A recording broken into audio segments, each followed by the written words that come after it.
Buenos días, mi nombre es Alonso Aguayo y estoy aquí con Fe y Pensamiento Crítico leyendo el libro de Éxodo. En este episodio, el capítulo 21 de Éxodo en la Biblia, segundo libro del Pentateuco.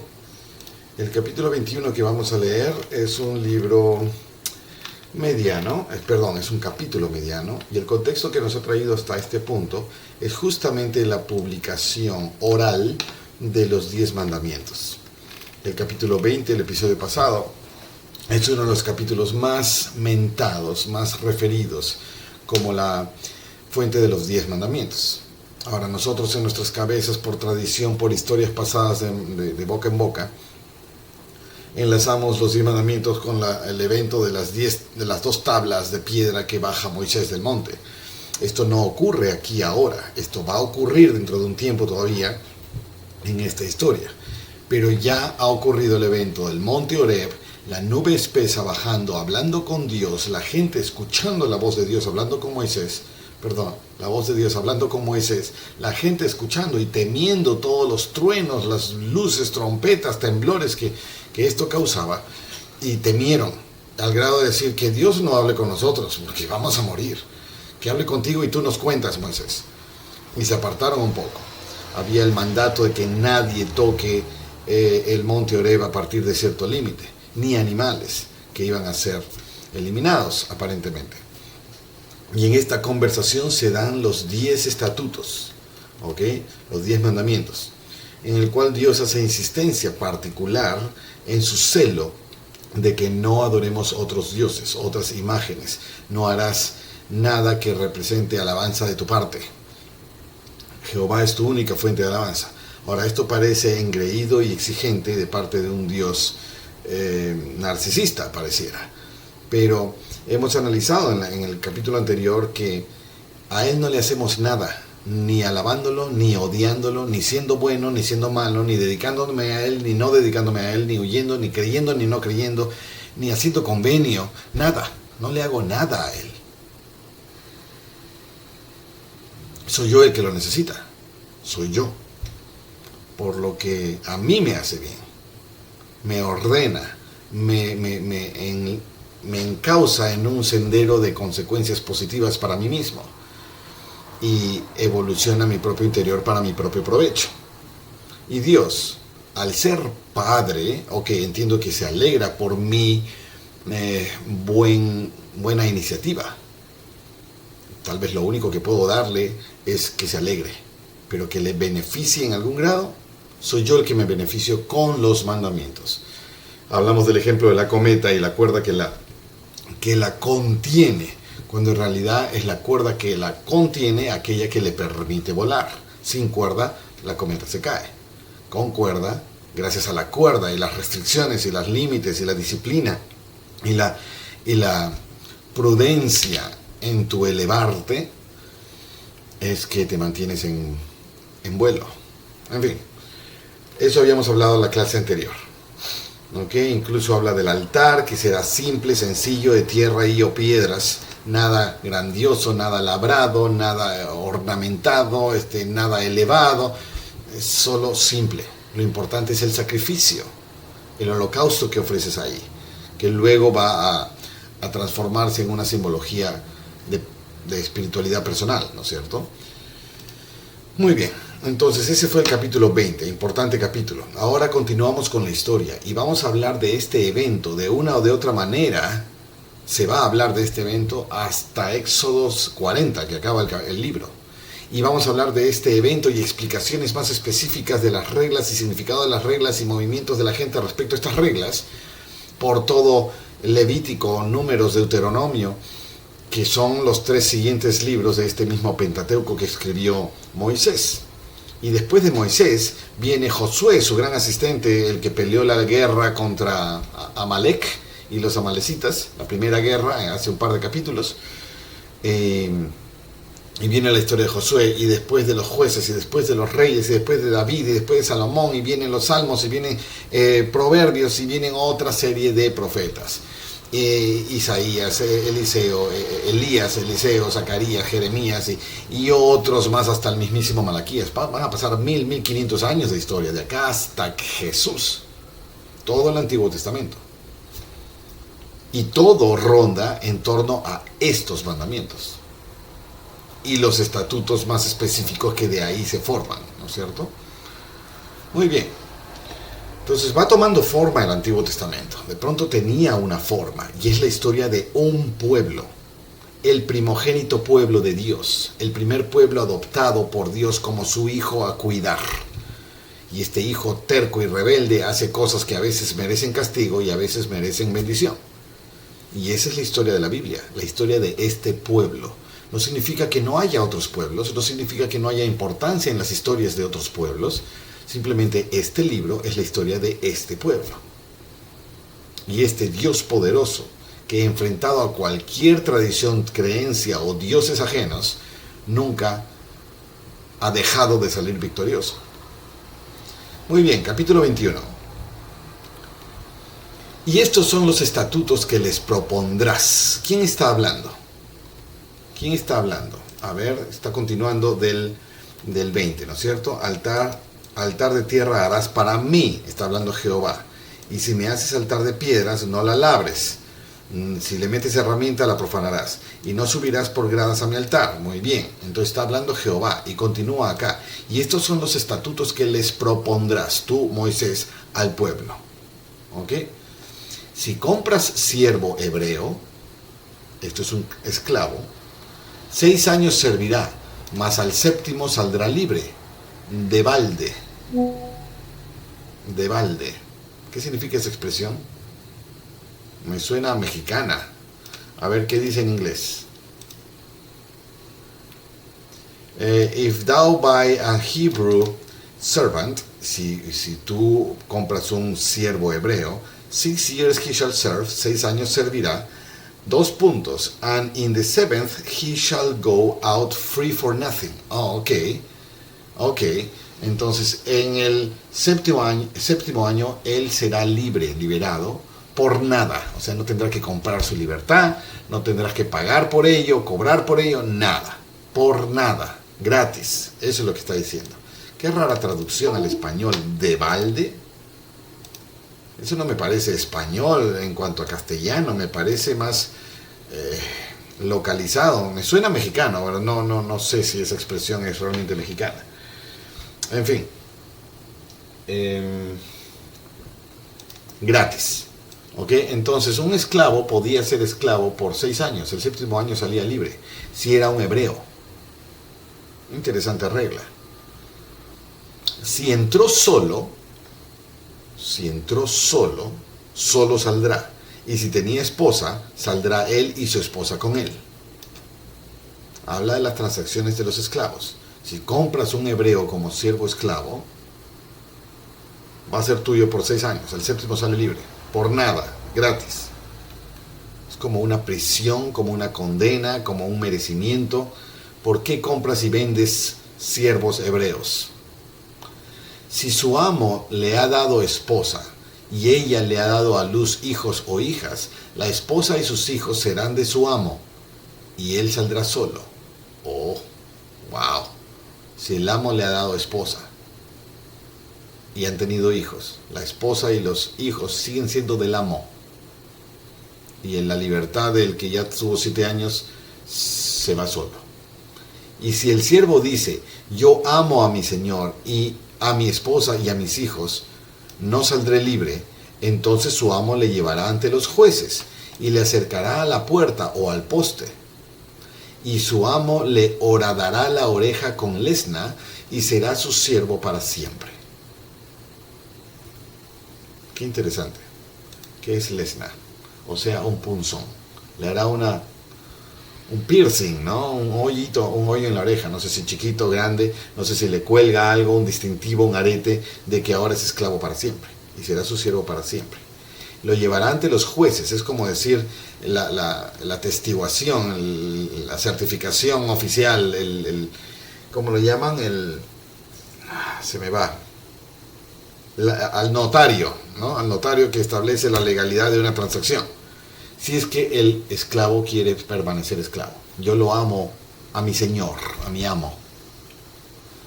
y amo a mi esposa, amo a mis hijos. Tal vez no amo a mi Señor, pero amo a mi esposa y mis hijos. Y si obtengo la libertad, porque mi esposa me la dio, el amo, y ahora tengo hijos, y los amo a ellos, y no quiero perderlos, entonces renuncio a mi libertad. Y prefiero a mi esposa y a mis hijos, aunque sea esclavo de mi amo. Y tengo que decirlo ante un juez, testigos, y le acercará a la puerta o al poste, y su amo le perforará la oreja con lesna, o sea, un punzón, y será su siervo para siempre. Interesante circunstancia social, ¿no es cierto? No estoy aquí para juzgar, es bueno, es malo, esclavitud. Aquí era un hábito, y se está gestionando el hábito, no se está condenando ni felicitando.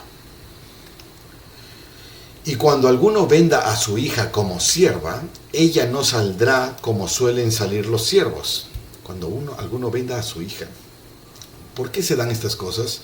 Me suena a una circunstancia de extrema crisis de deuda, de pobreza, en la que por esa venta pague alguna deuda o salde alguna cuenta,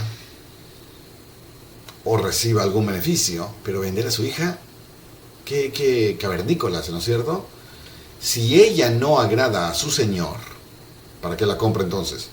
Que la había escogido para sí, permitirá que sea rescatada, y no la podrá vender a pueblo extraño por haberla tratado con engaño. Qué extraño, ¿no? Ok, ella no saldrá, el 7, y cuando alguno venda a su hija como sierva, ella no saldrá como suelen salir los siervos. ¿Cómo suelen salir? No lo sé. Si ella no agrada a su señor, que la había escogido para sí, entonces la vende como sierva o la vende como esposa, o como concubina. ¿A qué edad las vende? ¿Desde cuándo se hace esta transacción? Si la había escogido para sí, no es que ya le agrada, ¿por qué ahora no le va a agradar? Tal vez la transacción se realizó años antes, cuando era niña, y se ejecuta cuando ya es suficientemente joven o grande, pero ahora no le gusta al que hizo la compra. Si eso pasa, permitirá que sea rescatada el comprador. El comprador permitirá que sea rescatada por el vendedor, o sea, el padre, ¿no es cierto?, de la hija vendida. Y entonces el padre no la podrá vender a pueblo extraño, a otro pueblo, por haberla tratado con engaño. ¿Qué quiere decir esto? ¿Quién la trató con engaño? ¿El papá? ¿El comprador? Necesito explicaciones de gente que entiende esta cultura. Yo no entiendo muy bien esto. Mas, si la hubiera desposado con su hijo, hará con ella según la costumbre de las hijas. Si toma para sí otra esposa, no le disminuirá su alimento, ni su vestido, ni el deber conyugal. ¿De quién estamos hablando? ¿Del papá que la vende o del comprador? Mas si lo hubiere desposado con su hijo, ¿el papá va a desposar a su hija con su hijo? Hará con ella según la costumbre de las hijas. No entiendo. Voy a tener que preguntarle al asistente o dejarlo en misterio. Si toma para sí otra esposa, no le disminuirá su alimento, ni su vestido, ni el deber conyugal. Su manutención, que tenga todo cubierto, y hasta su deber conyugal de acto sexual procreador, ¿no es cierto?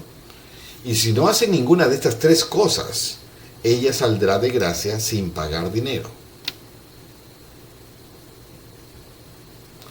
El que hiera a alguno haciéndole así morir, él morirá. Ok, acá ya cambia, pero ¿de dónde? Y el siervo dice: yo amo a mi señor, entonces amó a los jueces para siempre. Acá, desde el 7 hasta el 11, me es un total misterio. Ok, vamos a marcarlo de una manera ligera. Voy a copiarlo y voy a tener que preguntar al asistente. En Éxodo 21 se lee lo siguiente: comillas, comillas, pega, ahí está, cierra comillas. No entiendo la cultura ni costumbres de la que se habla. Por favor, explícame en términos modernos lo que significaba esta práctica y qué, y la moralidad subjetiva de la misma. A ver qué nos dice.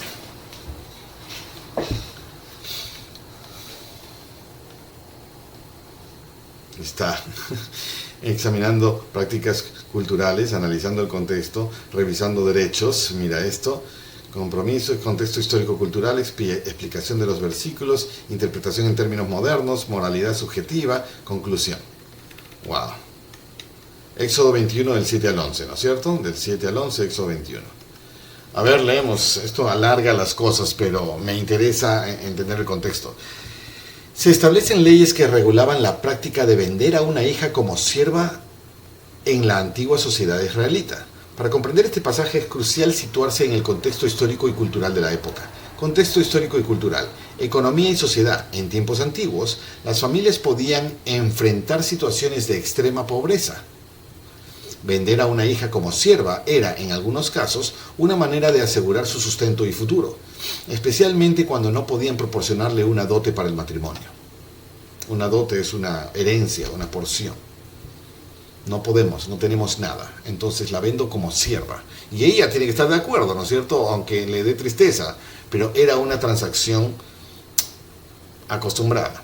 Arreglo matrimonial. A menudo esta venta no era simplemente para servidumbre doméstica, sino que implicaba un acuerdo matrimonial. La hija podía convertirse en esposa o concubina, o sea, segunda, tercera, cuarta esposa, del amo o de su hijo, del hijo del amo, lo que le otorgaba ciertos derechos y protección social.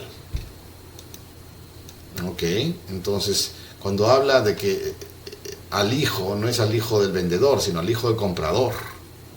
Ahora voy entendiendo.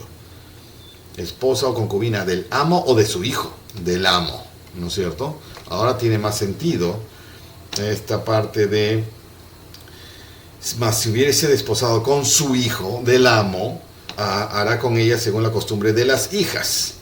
Si toma para sí otra esposa, no le disminuirá su alimento. Tener más esposas significaba tener más gastos, más dinero, más dote, más sustento, ¿no es cierto? Ok.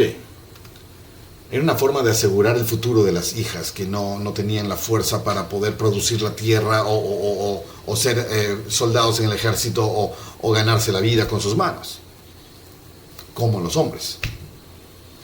Explicación de los versículos. El 7. Una hija vendida como sierva no se liberaba automáticamente después de 6 años, como ocurría con los siervos varones.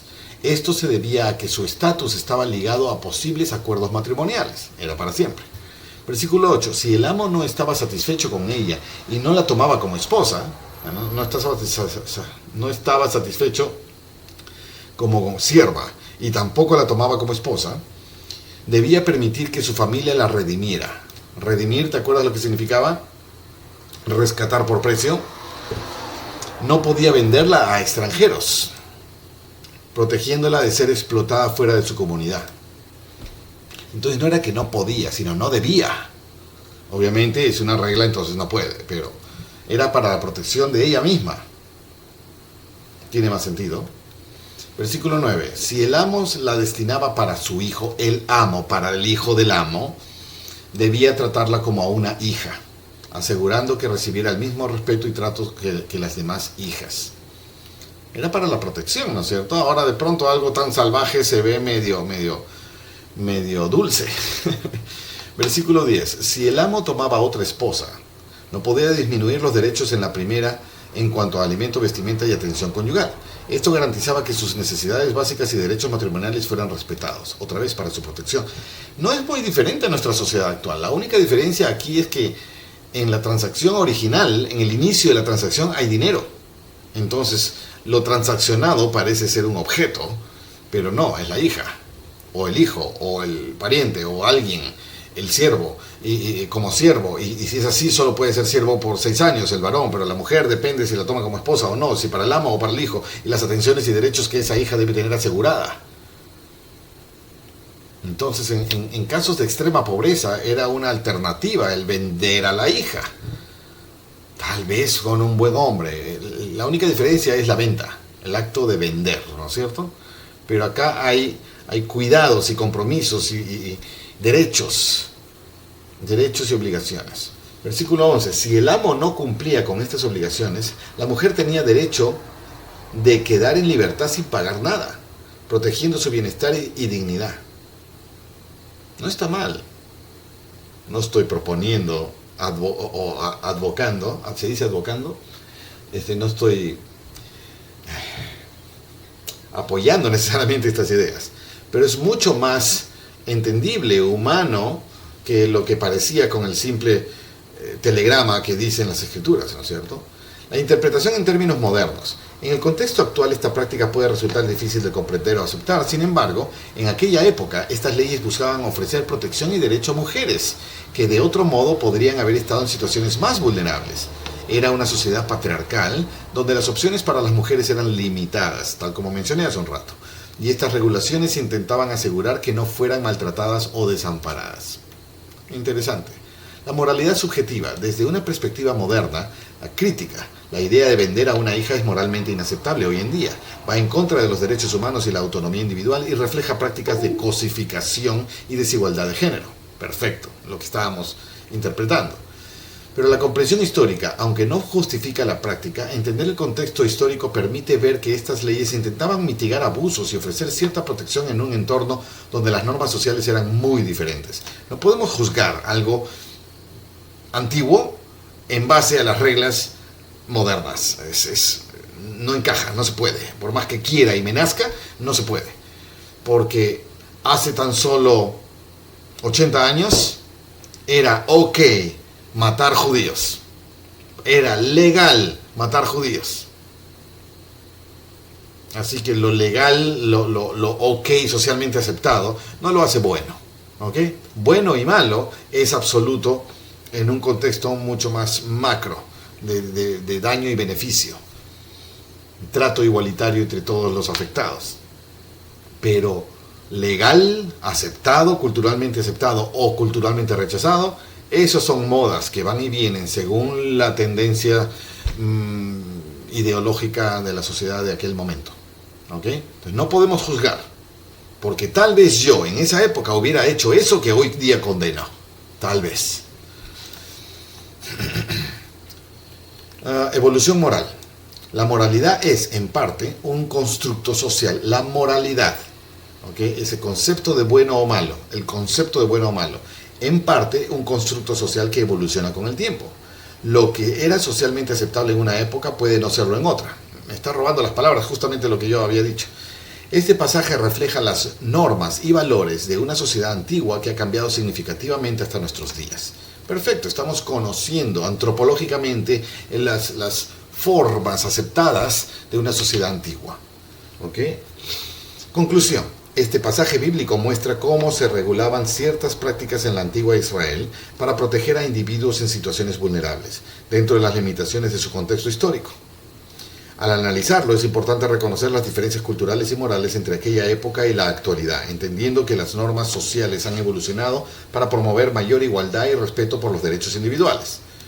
Se supone que somos más civilizados hoy en día. Y repito, se supone, ¿ok? Porque hay cosas que me dejan mucho que desear. Cosas actuales, ¿no? Entonces, esto me deja con mucho mejor comprensión y tranquilidad respecto a lo que estábamos leyendo acá. ¿Ok? Entonces, voy a dejarlo marcado nomás. Seguimos en el 12. El que hiera a alguno haciéndole así morir, él morirá. Ya está, pena de muerte. El que mata, muere. ¿Ok? 13. Pero el que no armó acechanzas, sino que Dios lo puso en sus manos, entonces yo te señalaré el lugar al cual ha de huir. El que no armó acechanzas, sino que Dios lo puso en sus manos.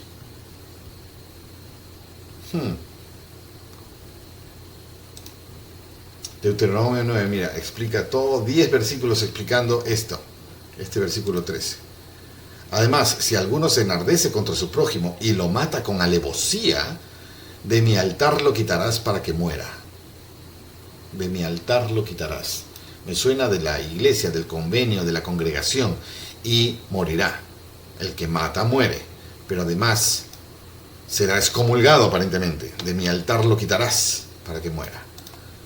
Mata, alevosía, engañar, engaño con premeditación, ¿no es cierto? A ver, eso está claro. El que hiera a su padre o a su madre morirá. ¡Wow! ¿Te acuerdas el mandamiento? Honra a tu padre y a tu madre y tus días se alargarán en esta tierra. Ok, si les faltas el respeto, no. Si los hieres, si hieres a tu padre o a tu madre, si los golpeas, morirá. ¿Cuán importante es el honrar a tu padre y a tu madre? Y en ninguna parte dice honralos si es que son buenos contigo. Ojo, solo honralos. Claro, deben ser buenos contigo, pero si no son buenos contigo, eso no te da derecho de no honrarlos. El mandamiento es honrarlos, sin importar cómo son ellos, el hecho que son tus padres. Ok, me quedo con la duda de esta parte, el 13. ¿Dónde estamos? 21, ¿no? 13. Ahí. El que no armó acechanzas, sino que Dios lo puso en sus manos, entonces yo te señalaré el lugar al cual ha de huir. El que no tomó acechanzas, el que no armó acechanzas, el que hiera a alguno haciéndole así morir, él morirá. Pero, ok, entonces esto es parte de esto. Control C, no lo entiendo, tal vez soy torpe, tonto. Explícame el siguiente pasaje. Ups, perdón.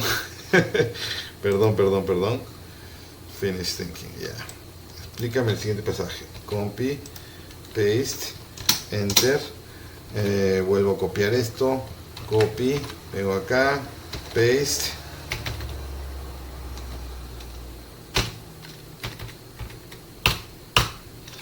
Ahí. A ver, ¿qué me dices?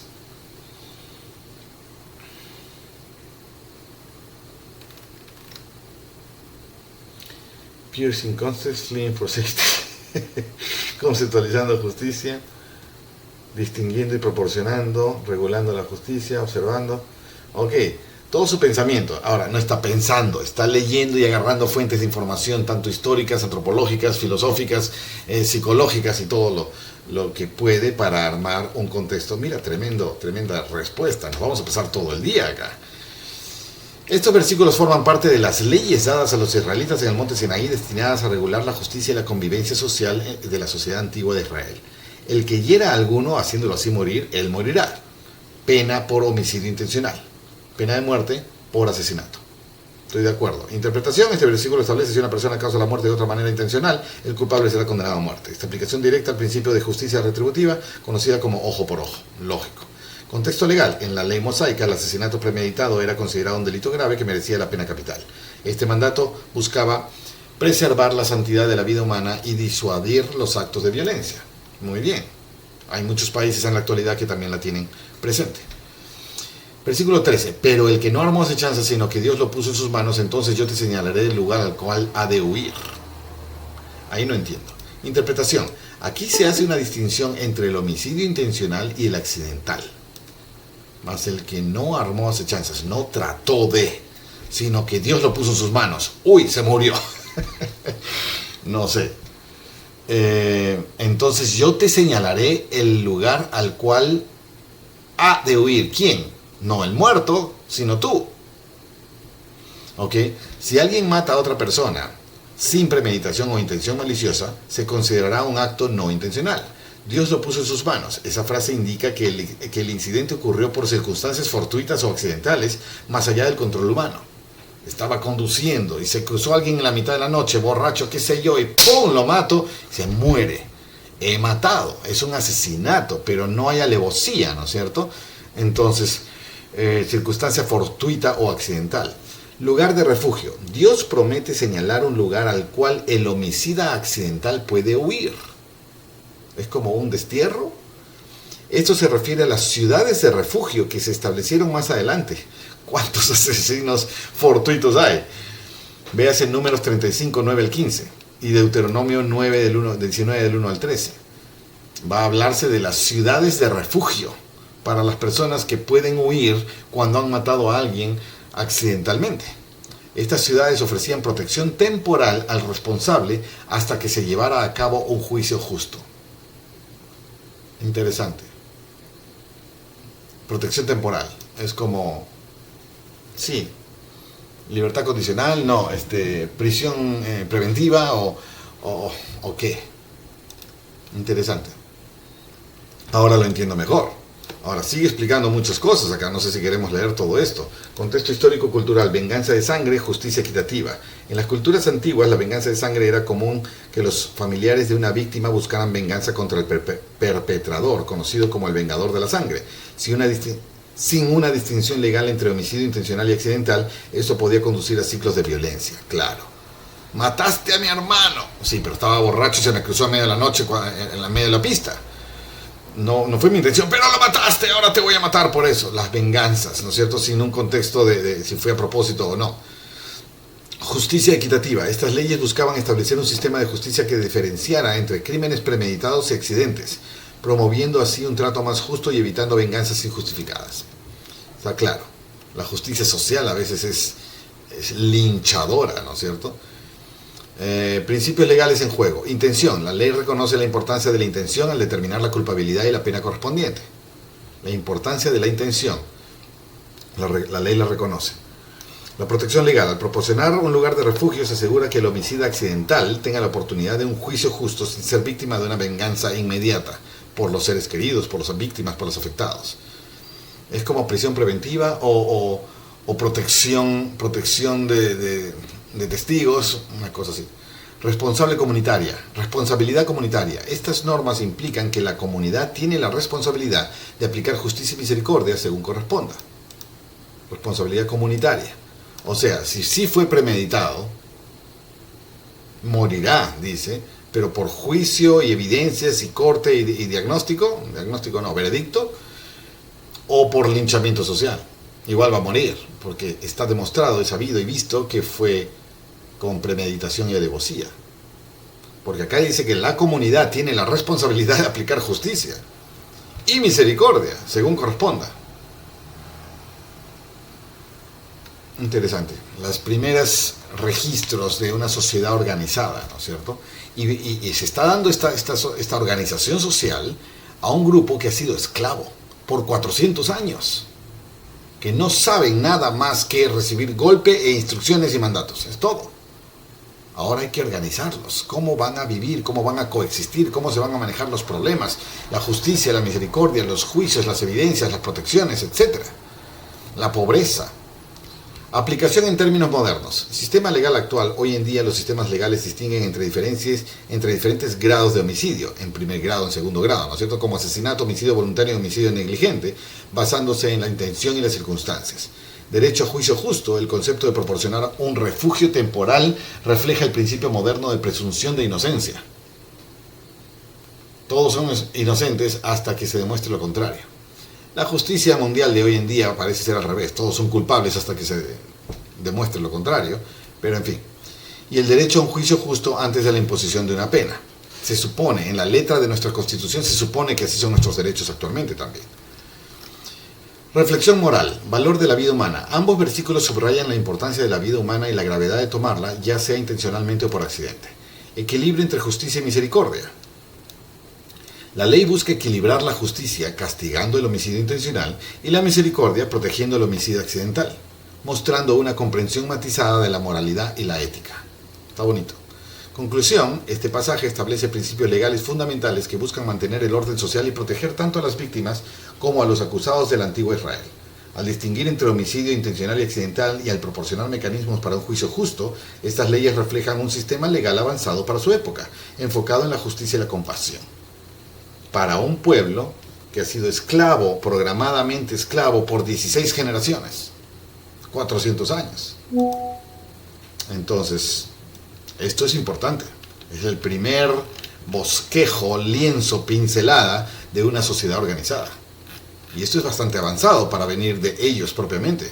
Podríamos haberlo esperado de Egipto, que era más desarrollado, o de otros futuros reinos importantes como, qué sé yo, Babilonia, Nabucodonosor, Roma, etcétera, ¿no es cierto? Pero Israel, de la nada, por el liderazgo de Moisés, inspirado por el mismísimo Jehová, está organizando esta sociedad. Tiene sentido. Mucho mejor, más comprendido. ¿Ok? El que hiera a su padre o su madre morirá. Esto no tiene medias tintas. Asimismo, el que secuestre a una persona y la venda, o si es hallado en sus manos, morirá. El secuestro, por lucro o por abuso, es hallado en sus manos contra la voluntad del secuestrado, morirá, pena de muerte. Igualmente, el que maldiga a su padre o a su madre morirá. Ahí sí estamos todos muertos, ¿no es cierto? ¿Quién no ha maldecido a su padre en alguna ocasión o a su madre en un exabrupto de estupidez, obviamente? El que maldiga a su padre o a su madre morirá. Acá la palabra morirá está repetida un montón de veces, ¿no es cierto? Maldiga. Responsabilidades de los hijos, maldiciones, etc. Además, si algunos riñen, discuten, y alguno hiere a su prójimo con piedra o con el puño, y éste no muere, pero cae en cama, si se levanta y anda fuera sobre su báculo, entonces el que le hirió será absuelto. Solamente le satisfará por lo que estuvo sin trabajar, y hará que le curen. Interesante, ¿ah? Y si alguno hiere a su siervo o sierva con palo, y éste no muere bajo su mano, será castigado. Ok, interesante. Acá habla de discusiones, peleas, ¿no es cierto? Peleas con piedra o a puñetazos. Si muere, mueres, ¿no es cierto? Eso ya está establecido. Pero si es herido por tus golpes y cae en cama, y por caer en cama o está recuperándose no puede trabajar, está perdiendo plata por eso. Cuando se recupere, si puede caminar y todo, entonces el atacante no va a ser culpable, no se le va a juzgar, pero tiene que cubrir sus gastos. Acá está, solamente le satisfará por lo que estuvo sin trabajar, y hará que le curen sus gastos médicos y sus gastos de dinero no ganado por haber estado recuperándose. ¿Ok? Y si alguno hiere a su siervo, mi esclavo le pego o lo hiero, o a su sierva con palo, y éste muere bajo su mano, será castigado. Pero ojo, no morirá el que mató a un siervo. De cierto morirá. Oh my gosh. Acá hay una traducción diferente que dice que esto será castigado, significa de cierto morirá, igual que las anteriores. Pero en inglés, ¿qué dice? El 20, ¿no? 20. And if a man smite his servant or his maid with a rod, and he die under his hand, he shall be surely punished. Castigado por seguro, dice. Y acá hay la misma traducción, put to death, es llevado a la muerte. No lo sé. No sé qué dirá en el original hebreo o egipcio arameo hebreo, lo que sea que se haya escrito originalmente este párrafo. ¿Ok? Morir es un castigo, y acá ser castigado no necesariamente significa morir, puede ser otro tipo de castigo. Si ya han usado la palabra muerte hace un momento, ¿por qué no aquí? No lo sé. 21, 2 días será castigado si sobrevive. ¿Qué? ¿Dónde estamos? Si alguno hiere a su siervo con palo y éste muere, será castigado. Pero si sobrevive por 1 o 2, no será castigado. Pero si sobrevive por 1 día o 2, no será castigado, porque es de su propiedad. Qué feo, ¿no? Si muere inmediatamente hay castigo para el que lo mató, el amo que lo mató. Pero si sobrevive 1 día, 2 días, ¡ay! El tercero se murió, ya no hay castigo, porque al final es mi propiedad este esclavo. No hay derechos humanos aparentemente en esta época, ¿no es cierto? Si lo compré, es mío, es mi propiedad. Si algunos riñen y hieren a una mujer encinta, y ésta aborta, pero, o sea, por el maltrato, ¿no es cierto? Pero sin haber otros daños, o sea, solamente se le salió el hijo por el maltrato, el culpable será penado conforme a lo que le imponga el marido de la mujer. Entonces el maltrato no viene por el marido, sino por otros, ¿okay? Y riñen y hieren a una mujer embarazada. Pierde el hijo. El culpable, por esto, será penado conforme a lo que le imponga el marido de la mujer. Y pagará lo que juzguen los jueces. ¿Qué le va a imponer el marido? El marido va a querer matarlo, seguramente. Estar a merced de la decisión del más dolido, del más ofendido por mi acto estúpido. Terrible, ¿eh? Y pagará lo que juzguen los jueces. Muy bien. Pero si hay otros daños, entonces pagarás vida por vida. Si la mujer muere, ojo por ojo, diente por diente, mano por mano, pie por pie, quemadura por quemadura, herida por herida, golpe por golpe. Aquí está el gran resumen de la ley mosaica. Qué bien, amarillo. Ahí está. Si hay otros daños, entonces pagarás de por vida. No, ahí no, pues. Este no.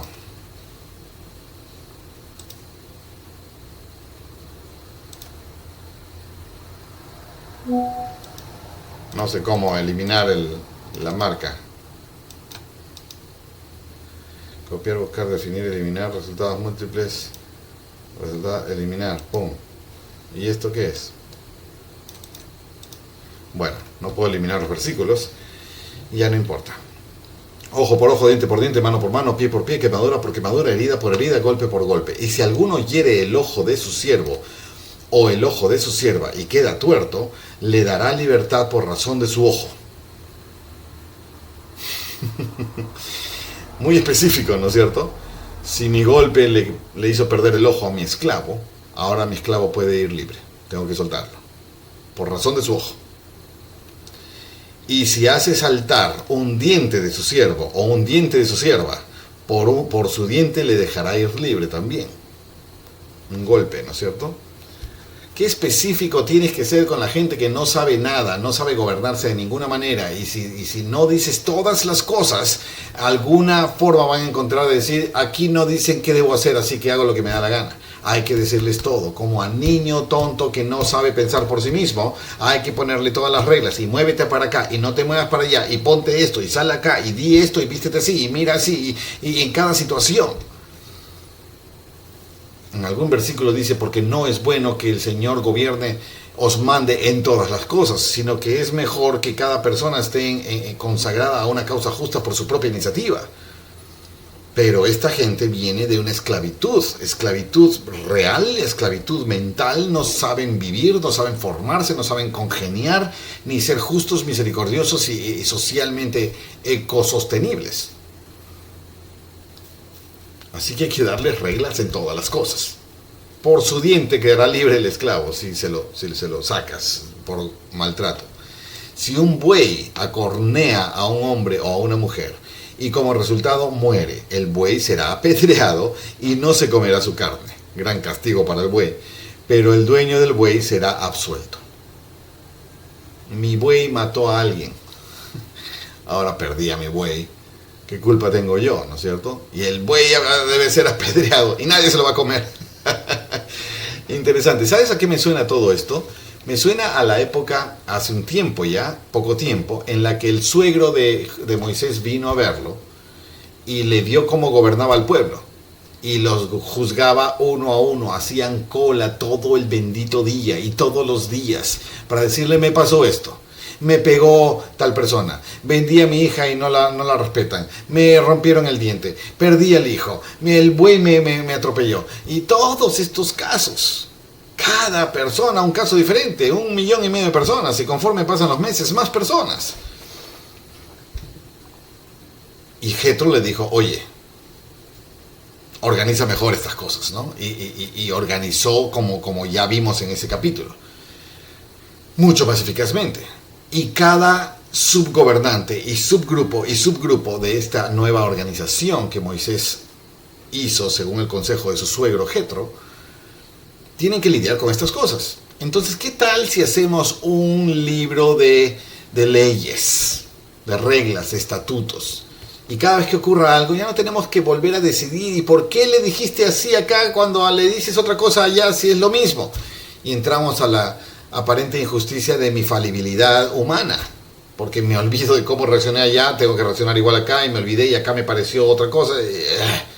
Para no caer en casuísticas particulares, mejor establecemos un código de estatutos. Y Dios le está diciendo acá a Moisés, y esto, y esto, y esto, y esto, y esto. Y Moisés está que toma nota, y toma nota, y toma nota, y toma nota. Estamos imaginando una escena en la que Dios le está hablando, le está dictando, toma nota. O tal vez simplemente Moisés se puso a escribir lo que es correcto, bajo oración, rogando por inspiración, y empezó. Y todo lo que escribió, viniendo de Moisés, se considera profético, se considera ley, porque Dios avala a Moisés, lo que Moisés diga viene de Dios, punto. Y empieza todo esto. Esto va a servir maravillosamente para cada uno de los líderes de las subdivisiones de grupos de gobierno, y entonces va a ser mucho más fácil gobernar. Viene cualquier caso, a ver qué dice el libro, tanto, entonces en este caso, listo, así, asá, ya está más fácil, ¿no? Y de ahí vienen todas las particularidades de los abogados y las defensas y las acusaciones y las presentaciones subjetivas de una situación particular para convencimiento de un jurado, en fin. Todo esto viene a partir de estos estatutos. 29. Pero si el buey era acorneador desde antes y a su dueño se le había advertido, pero no lo había guardado, y mata a un hombre o una mujer, el buey será apedreado y también morirá su dueño. Si un buey acornea a un hombre o una mujer, como resultado muere, ¿okay? Si la víctima muere, el buey debe ser matado. Pero si no muere, entonces se le advierte al dueño, ¿no es cierto? Y a su dueño, y el dueño sabe que tiene un buey acorneador, de esos que fastidian. Un día puede matar a alguien. Entonces, debo guardarlo. Pero no lo había guardado. Y resulta que acornea y mata a alguien. Entonces, no solo será apedreado el buey, sino también morirá su dueño, porque se le dijo. Si le es impuesto precio de rescate, entonces dará por el rescate de su persona cuanto le sea impuesto. Hay una forma de liberarse de morir también. Pagas $10,000 o mueres. Pagas $10,000 como multa de la matanza que tu buey hizo sobre esta persona, o te toca morir. Y si no tienes $10,000, vendes a tu hija. Todas estas posibilidades, ¿no es cierto? Haya acorneado a un hijo o haya acorneado a una hija, conforme a este juicio se hará con él. Si el buey acornea a un siervo o a una sierva, el dueño pagará 30 ciclos de plata y el buey será apedreado. ¿A quién va a pagar si la persona se murió? ¿Al esposo? ¿A los padres? ¿A los hijos? Bueno, pero por esclavos, 30 ciclos de plata. Lo cual signifique eso, no lo sé. Mateo, entonces uno de los 12 que se llamaba Judas Iscariote, principal de Israel, le dijo que os entregaré, lo pesaron 30 piezas de plata. Esta fue la misma moneda por la que vendió Judas a Jesús, ¿no es cierto? 30 ciclos de plata. Si el muerto es una sierva, o un siervo, o un esclavo, ¿no es cierto? Puedes pagar la multa y el buey tiene que morir, pero tú no. Y si alguno abre un pozo o cava una cisterna y no los cubre y cae allí un buey o un asno, todo lo que hay que indicarles, ¿no? El dueño de la cisterna pagará el daño, resarciendo con dinero a su dueño del animal, y el animal muerto será suyo. Okay, me quedo con el animal muerto que se cayó en mi pozo, pero se cayó porque es mi culpa y yo pago el resarcimiento de la pérdida del dueño del burro o del buey o lo que sea que se cayó ahí. Es mi responsabilidad cavar bien esa cisterna porque todos cavamos cisternas buscando aguas abajo, tratando de hacer un pozo que nos alimente en este lugar donde me encuentro. Pero no puedo dejar huecos abiertos, pues. Es peligroso para todos. Es una serie de reglas adaptadas a la época, ¿no es cierto? Específicas para ellos. No significa que ahora tengo que yo ir a tapar huecos en el campo. No, no significa que ahora debo pagar plata por el buey. No tengo buey. Entonces, es una situación adaptada a la época, al grupo, a la circunstancia particular. Y muchos versículos por los bueyes, ¿no? Eran bien agresivos estos bueyes, parece. Y si el buey de alguno hiere al buey de su prójimo y éste muere, entonces venderán al buey vivo y se repartirán el dinero de él, y también se repartirán el buey muerto. ¿Quiénes se lo reparten? ¿Los víctimas? ¿O los dueños? ¿O entre los dos? Pero si era notorio que el buey era acorneador desde antes, pero su dueño no lo había guardado, pagará buey por buey, y el buey muerto será suyo. ¿De quién? ¿Del víctima o del acorneador? No me interesa tanto explicación detallística de esto y de aquello, ¿ok? Lo que sí choca con mis conceptos morales, pues lo investigo. Pero de los bueyes, pues, ok, prácticas de la época, ¿ok? Y vamos a pasar no sé si en este libro muchos capítulos, pero en los futuros libros, Levítico, Números, Deuteronomio, vamos a pasar capítulos tras capítulos tras capítulos hablando de leyes. Y leyes y leyes y leyes. Y van a ser jornadas duras, pesadas, capítulos aburridos y que vamos a sentir que no nos dan nada. Pero en la lectura concatenada de todo el contexto, de todo el paquete, es donde crecemos. ¿Okay? Y hay que tragarnos temporadas pesadas. El Antiguo Testamento es un libro que puede ser muy pesado. Y vamos a tratar de encontrarle contexto conforme vamos avanzando. Y va a haber como las series de Netflix en los que un siguiente capítulo retrocede en el tiempo para que recordemos algunas cosas y entonces las entendemos en este contexto. Y van a haber repeticiones de historias y referencias a historias pasadas y referencias a historias pasadas. Y vamos a tratar de continuar con la red la red de sucesión de eventos y entenderlas conforme vamos avanzando. ¿De acuerdo? Este es el capítulo 21. Una serie de estatutos. ¿Ok? Una serie de estatutos. Ahora el 22 continúa con estatutos. Si alguno hurta, si el ladrón es hallado, pero si cuando prenda fuego, en todo caso fraude, el juramento de Jehová fue así, si el dueño estaba presente, más estatutos, porque si tú llegas a afligirlos, si prestas, no hay juramento, en fin, vienen más y más estatutos. Y después de dados todos los estatutos, recién van a venir las placas de los mandamientos en piedra bajados del monte. Entonces todo este momento, todos estos capítulos es Moisés en el monte, hablando a la nube espesa llena de relámpagos, rayos y temblores, pero escuchando la voz de Jehová. La gente se apartó porque era demasiado atemorizante esta escena, pero Moisés está ahí. Y me parece que todo lo que leamos en los próximos capítulos es eso que recibió Moisés de parte de Jehová, taca, taca, taca, taca, taca, de los estatutos, para que puedan vivir organizadamente este grupo grandote. ¿De acuerdo? ¿Cuánto tiempo estuvo Moisés allá arriba? ¿Qué hace el pueblo mientras no está Moisés? Ahora creo que ha venido con Aarón, ¿verdad? No sé dónde está Aarón aquí. Ya nos explicará en algún momento. Así que cierro acá el capítulo 21 y nos veremos en el capítulo 22.